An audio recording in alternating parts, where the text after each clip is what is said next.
cuando hay hipopotasemia.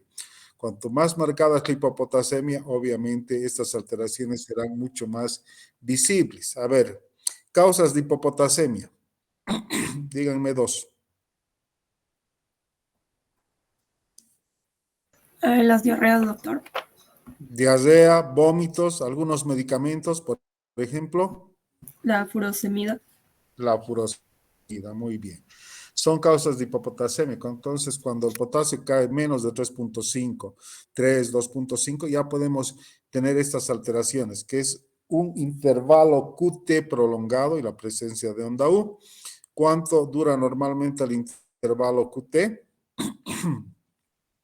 De 0.32 a 0.40. A 0.40. Algunos autores dicen hasta 0.44. Entonces, la presencia de una onda U, una onda T aplanada y el intervalo QT prolongado.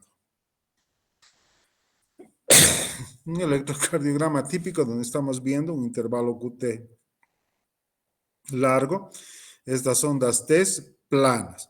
Cuando busquen la onda U, generalmente es mucho más visible su presencia en la derivación B3 y V4.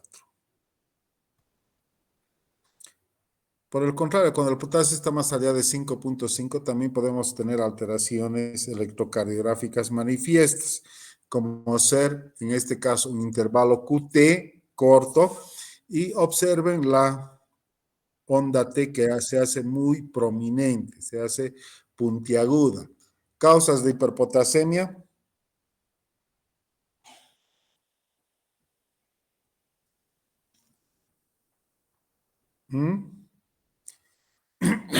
Causas de hiperpotasemia.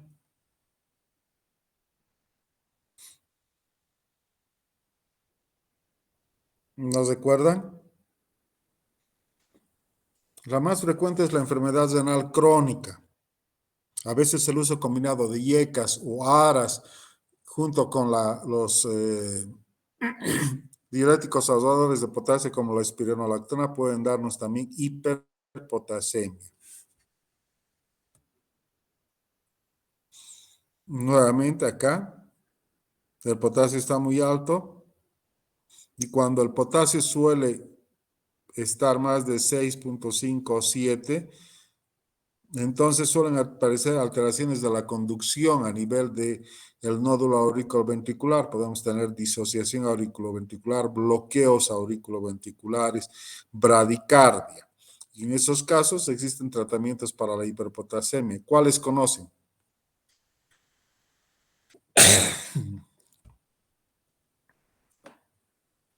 ¿Qué se da para la hiperpotasemia?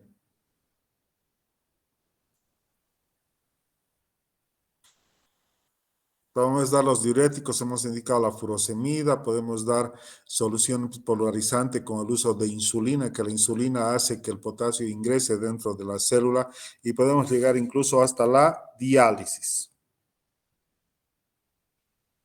Otro tipo de alteraciones electrocardiográficas podemos observarlas en la hipocalcemia.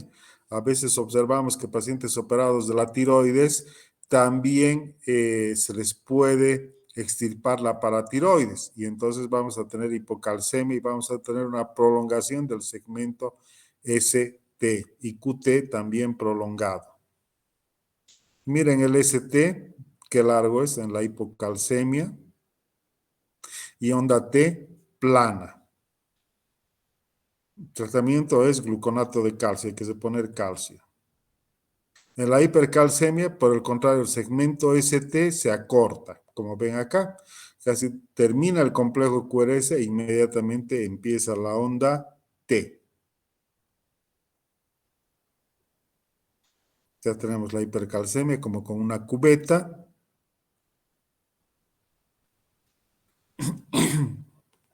Otro cuadro de hipercalcemia. Y tal vez recordarles otro hallazgo electrocardiográfico que podemos ver en el desame pericárdico. Vamos a observar complejos QRS de baja amplitud. Vamos a ver si tengo acá. para mostrarles algún trazado electrocardiográfico. Ujú.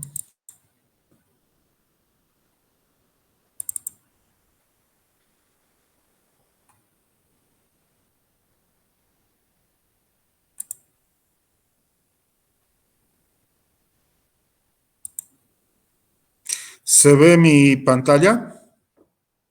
Sí, doctor. En este caso tenemos ondas T altas que corresponden también a una hiperpotasemia. Acá también una hiperpotasemia, estas ondas picudas con una bradicardia muy importante, muy significativa. Vean que ahí desaparece la activación del nódulo sinusal, ¿no? Todo está funcionando a través del nódulo auriculoventricular. Acá tenemos una pausa sinusal por enfermedad del nódulo sinusal. Otra pausa. Acá, si ustedes se fijan, antes de la onda P existe una espiguita y antes del complejo QRS existe otra espiguita. Eso se observa cuando hay un marcapaso bicamaral, es decir, estimula la aurícula y estimula el ventrículo.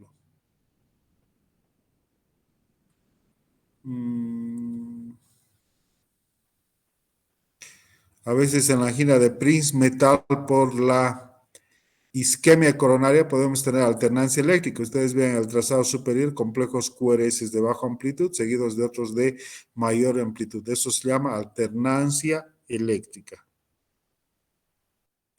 Bueno, entonces la pericarditis, otra cosa que se observa es una elevación del segmento ST, pero básicamente en todas las derivaciones. Y en el desave pericárdico, complejos de bajo voltaje.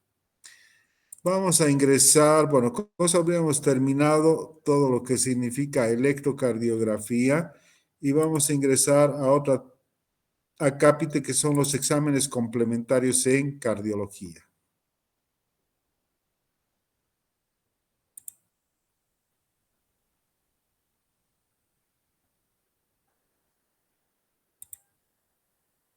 Ven mi pantalla, ¿verdad?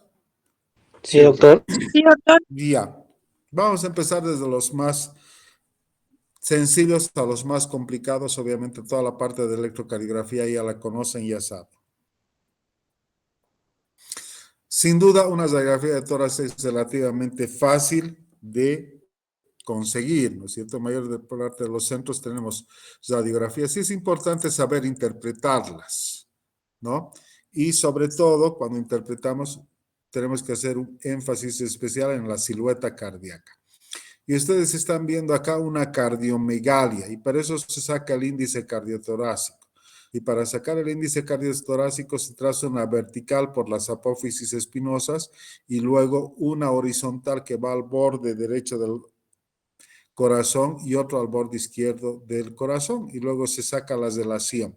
Normalmente el índice cardiotorácico debe ser hasta el 0.50%. Pero conforme va aumentando, hablamos de cardiomegalia 1, 2, 3 y como en este caso, cuando llega al borde costal, hablamos de una cardiomegalia 4/4, ¿no es cierto? Que puede corresponder a una dilatación de las 4 cavidades, incluso puede tener desame pericárdico. En esta otra radiografía pueden observar que el corazón no está tan grande, pero existe una redistribución y congestión pulmonar de ambos pulmones, como en alas de mariposa, y eso es por una insuficiencia cardíaca izquierda aguda y puede llegar al edema agudo de pulmón. Por ejemplo, un infarto agudo de cara anterior extenso, una crisis hipertensiva nos puede llevar a esta situación. Un examen que es muy útil es la ecocardiografía y se ha venido desarrollando en las últimas décadas de gran manera y existen varias versiones de ecocardiografía, para lo cual usamos un transductor que podemos posicionarlo en la parte supraesternal a nivel de la punta del corazón o a nivel subcostal y eso nos va a generar diversos trazados a nivel de corazón que podemos clasificarlos por ejes largos, ejes cortos que vamos a ir viendo. Acá tenemos un eje longitudinal a lo largo del corazón y acá un eje transversal. ¿Sí? Este es el eje largo y este es el eje corto.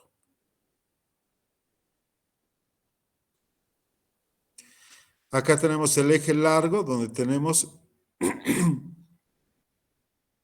el ventrículo derecho, el septum interventricular, el ventrículo izquierdo, las cuerdas tendinosas, la aurícula izquierda y el tracto de salida del ventrículo izquierdo con la válvula aórtica y la válvula y la arteria aorta. Este sería el eje largo. En el eje corto puede tener varios niveles, por ejemplo, acá está el nivel de los músculos papilares. Este redondito que ven simétrico con mayor cantidad de músculo es el ventrículo izquierdo. Y este que está adosado de pared más delgada es el ventrículo derecho. Este es un eje corto, como ven, acá cortado en este sentido. Y desde la punta podemos ver un eje que se llama eje de 4 cámaras, donde podemos observar las 4 cavidades del corazón: ventrículo izquierdo, aurícula izquierda, ventrículo derecho y aurícula derecha. Entonces, estos son los cortes más importantes cuando hablamos de ecocardiografía. Este es un eje largo.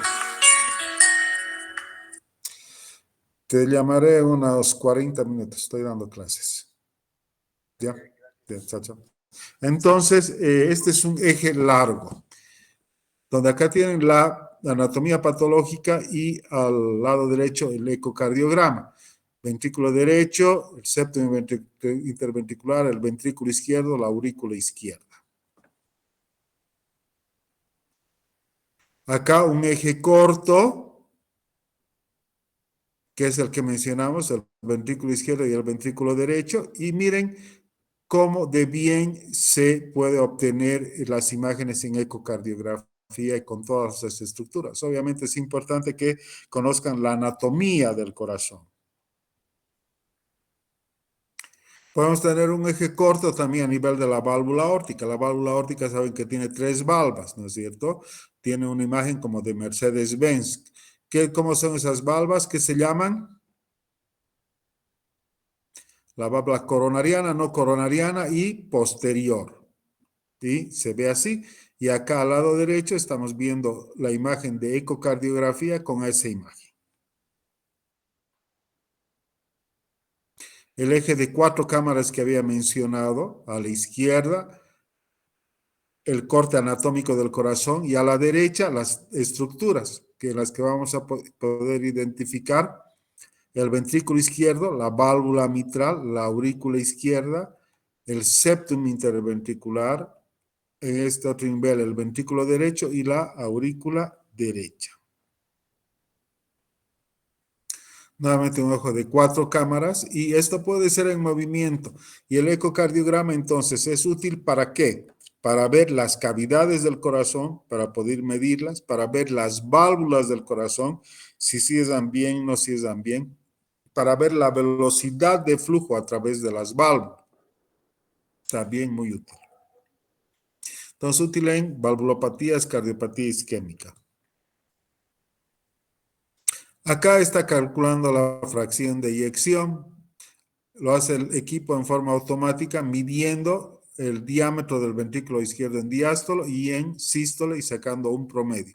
La fracción de eyección es la cantidad de sangre que elimina el corazón en cada latido. Generalmente es de 75 cc, ¿no? Y la fracción de eyección normal es mayor al 55%, mayor al 55%.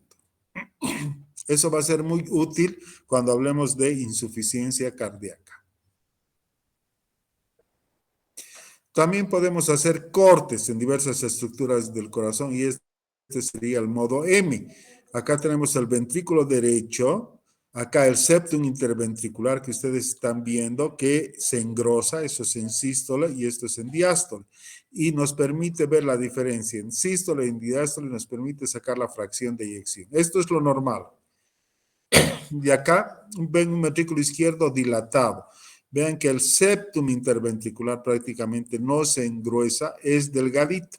y la pared posterior también es delgada. Y esta cavidad del ventrículo izquierdo se encuentra aumentada, está dilatado. Entonces, eso puede corresponder, por ejemplo, a un paciente con una miocardiopatía chagásica. Acá tenemos el modo M, que es el que habíamos visto en diferentes cortes, a nivel de las cavidades, a nivel de las válvulas, de la válvula mitral, ¿no es cierto? A través de la aurícula izquierda y a través de la válvula aórtica. Por ejemplo, esta es la válvula mitral. Esta es la apertura de la válvula mitral. Es la válvula anterior, esta es la válvula posterior, acá en diástole y acá en sístole. Vean su apertura. Y acá, un poquito cuando vamos cosiendo el transductor a nivel de la válvula aórtica, este cuadradito es la apertura de la válvula aórtica.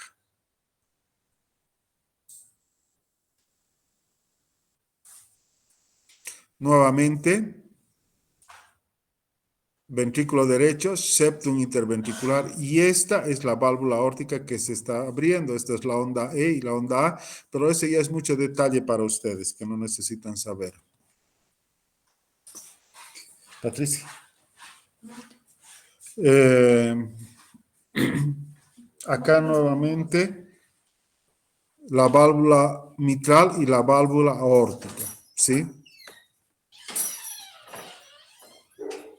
Pero también este ecocardiograma nos puede dar imágenes a colores, ¿no es cierto? Todo lo que se acerca nos da una imagen roja y lo que se aleja nos va a dar una imagen azul. Esta es la aurícula izquierda y este es el ventrículo izquierdo, la aurícula derecha y el ventrículo derecho.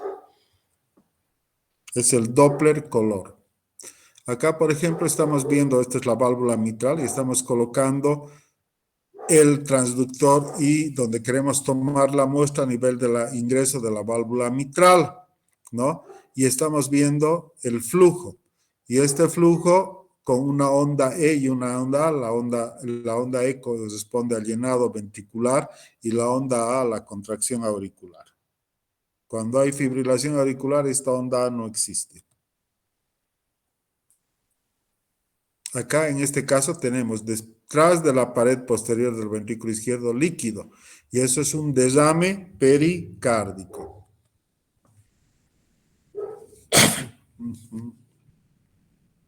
Acá estamos viendo la aurícula izquierda, el ventrículo izquierdo y acá las valvas de la mitral, pero fíjense que están un poco engrosadas, como en palillo de tambor. Eso se puede ver en los casos de valvulopatías de origen reumático.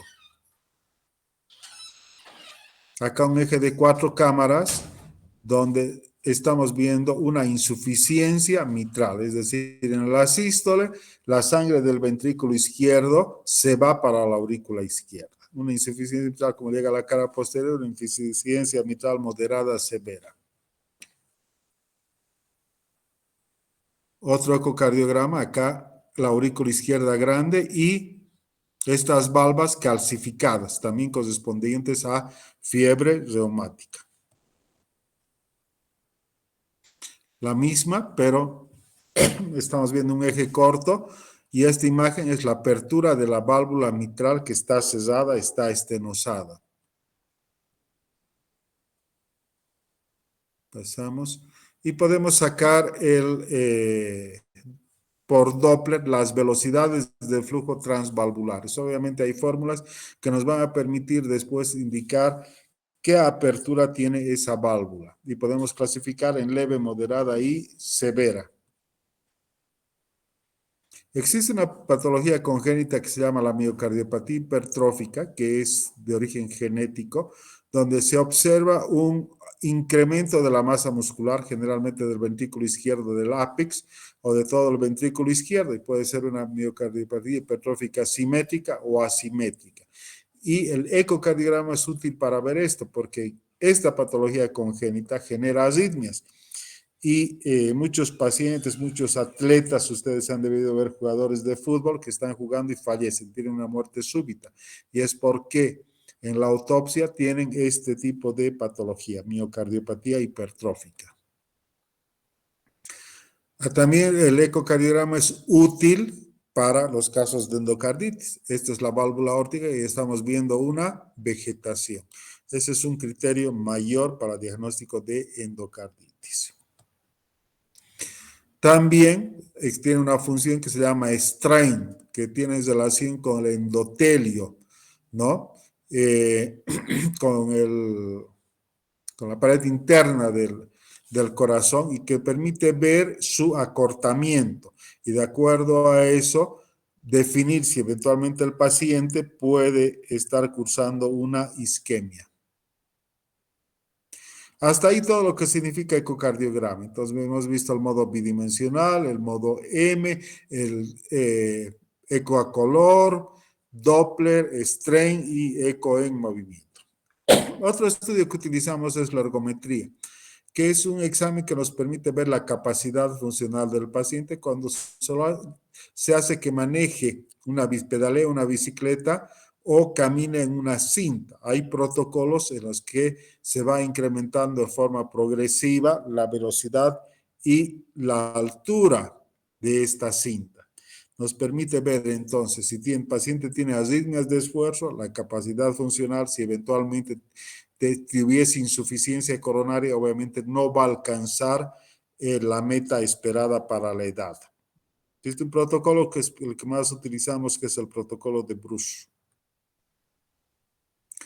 Tenemos la tomografía, sobre todo cuando sospechamos, por ejemplo, vegetaciones, cuando sospechamos que el paciente puede tener un primer tumor primario o secundario, es muy útil, particularmente en un tumor que se encuentra en la aurícula izquierda, que se llama mixoma, ¿no?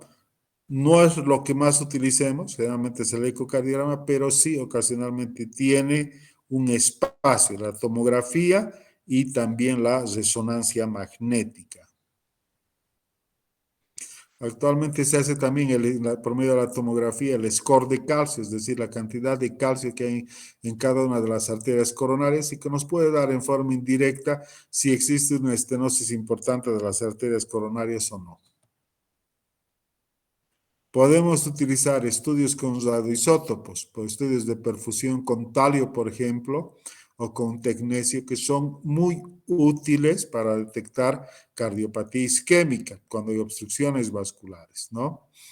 Y cuando el paciente está haciendo ejercicio, se inyecta el contraste, que puede ser el talio, y se ve la perfusión del miocardio. Si está bien perfundido, es decir, que tiene un defecto reversible, pero si no se revierte puede indicar necrosis o isquemia. Acá tenemos algunas imágenes. Antes se hacía en el Hospital Viedma, últimamente ya no se está haciendo, pero obviamente se necesita personal muy entrenado, muy capacitado para una adecuada interpretación. Acá tenemos otra cintilografía de perfusión, ¿no? Obviamente la idea es que tiene que grabarse estas imágenes, registrarse.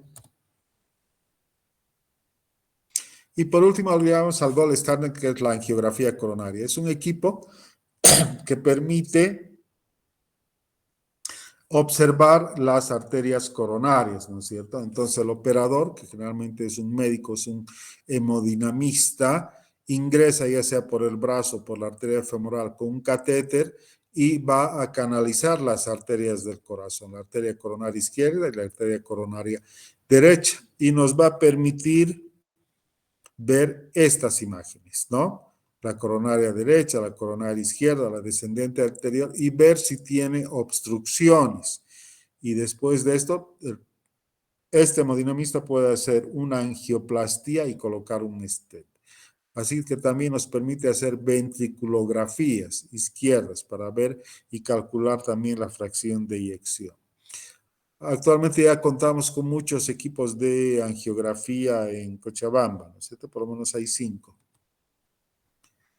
Acá estamos viendo esta arteria que es la descendente anterior y en esta flecha estamos observando que esta arteria está obstruida. Seguramente el paciente tuvo un infarto, está tapada, una obstrucción severa.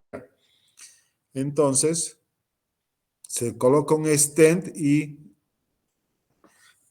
el paciente recupera el flujo. Hay una escala que se llama TIMI, que permite ver el flujo distal, y en este caso tiene un buen flujo posterior a la angioplastia, podemos decir que tiene un TIMI 3. Podemos hacer estudios de angiotomografía también para reconstruir las arterias del corazón y podemos tener imágenes de esta manera que nos pueden dar también una idea de posibles obstrucciones. Obviamente la angiografía coronaria es superior, es el gold estándar.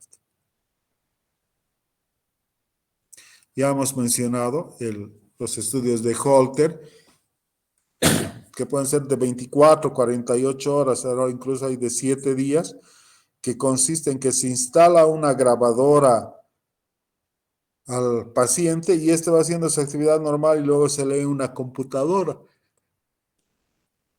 Es útil sobre todo para la detección de arritmias, para la posibilidad de que el paciente vaya a requerir, por ejemplo, un marcapaso, ¿verdad? Para ver las bradiarritmias, las taquiarritmias o aquellos pacientes que han tenido algún episodio sincopal. Otra rama de la cardiología es la electrofisiología, ¿no es cierto? Que consiste en hacer un estudio de las diversas actividades eléctricas del corazón, ya sea del nódulo sinusal, del nódulo auriculoventricular, de las arritmias potenciales que puede tener el paciente. Y para ese objetivo se va introduciendo una serie de catéteres que detectan la actividad eléctrica del corazón, que puede ser a nivel auricular, a nivel ventricular, a nivel del tracto de salida. Y se van generando estimulaciones para tratar de desencadenar la arritmia. Por ejemplo, acá desencadena una fibrilación ventricular y después han producido un choque y vuelve a lo normal. Tenemos también computadoras específicas para hacer un interrogatorio de los marcapasos, ¿no es cierto? Eso se llama telemetría, para ver, por ejemplo, qué umbrales tienen, después qué porcentaje del día usa el paciente el marcapaso, cuánto de vida le queda, ¿no? Y también existen dispositivos como el cardiodesfibrilador, que vamos a ver un poco más cuando hablemos de insuficiencia cardíaca, que es un dispositivo capaz de detectar arritmias muy rápidas, muy aceleradas, potencialmente letales, como es la fibrilación ventricular, genera un choque a nivel del corazón, dentro del corazón, y el paciente puede salvar su vida. Cada vez los equipos son más sofisticados y más pequeños. Tan es así que esto que están viendo es una arteria coronaria. Entonces existe un dispositivo que se llama IBUS, que es como una cámara pequeña que puede registrar el interior de una arteria coronaria, a ver si está obstruido o no, en cuánto por ciento. Esto obviamente no se hace todavía en Bolivia. Podemos llegar a la cirugía con lo que significa el bypass, particularmente a pacientes que tienen enfermedad coronaria de 3 vasos. Bueno, y creo que hasta ahí sobre exámenes complementarios en cardiología. ¿Alguna pregunta?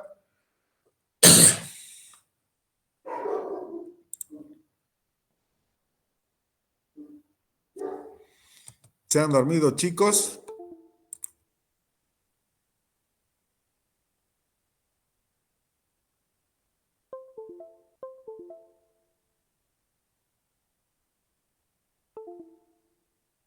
¿Cómo ha sido? ¿Se ha entendido un poco o nada? Bueno, obviamente es algo que ustedes tienen que repasar, ¿no es cierto?